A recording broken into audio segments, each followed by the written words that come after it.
and he's going to house it. It's amazing. Absolutely amazing.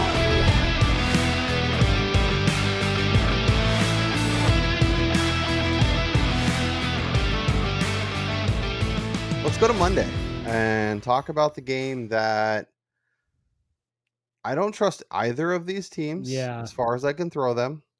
The thing I will say is Arizona, when they want us to buy in, completely falls apart.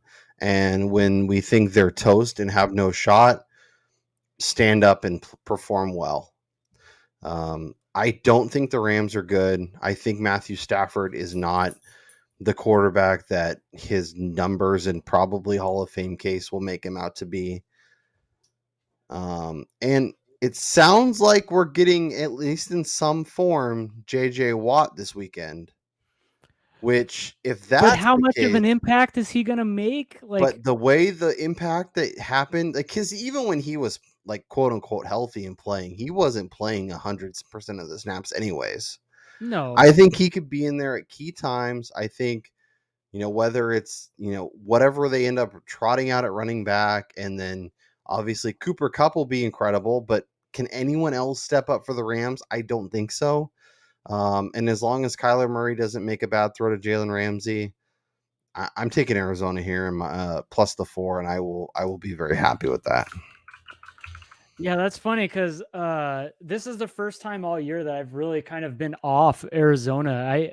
I worry about their offense without a guy like DeAndre Hopkins. I know they've been operating fairly good, and AJ Green has been putting up good numbers, but he's not the same guy that he was. He does not threaten defenses the way that he used to. Jalen Ramsey, if he's put on him, will have a field day against him. I actually expect the Rams to maybe put Ramsey on Zach Ertz.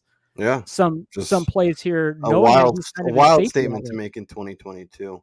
I also think, Arizona from an offensive perspective is very similar to the Rams, except for they don't have a Cooper Kupp to lean on.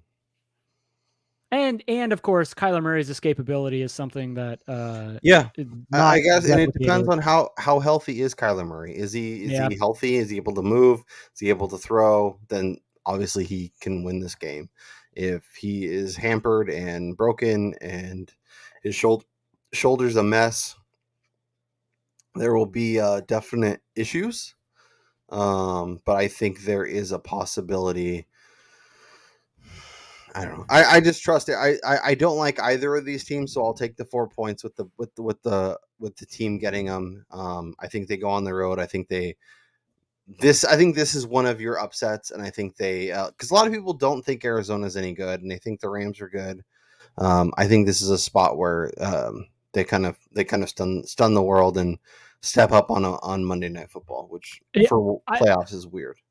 I definitely think that this is probably the matchup with the two teams that are the biggest wild cards in the NFC 100%. Because it depends on which one of them decides to show up on both sides. Like, is it the good Arizona team or the bad Arizona team?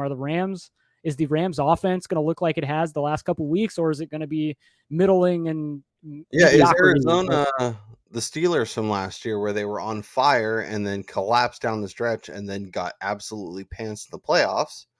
Or does the good Arizona bounce back and become a team that all of a sudden is playing for the Super Bowl? Because, like, especially in the NFC, like, I think if either of these teams came out of the NFC, I can't say I would be completely shocked.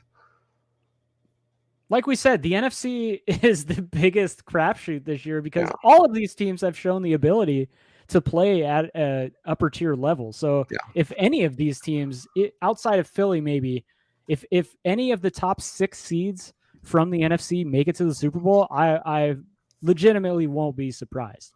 That said, this Monday night game, I'm probably leaning on the Rams money line. It's a little bit too hefty of a price right now. It's like pretty close to minus 200, so I probably won't be betting that. But this will probably just be a sit back and watch and hope the Cardinals win for the sake of my wife's sanity. The one thing I will say, all of these lines are getting a ton of bets. The money has come in. They have settled for the most part where they're going to be. the thing about the NFL is like the NFL is one of the sharpest, especially now where you can bet so many different places.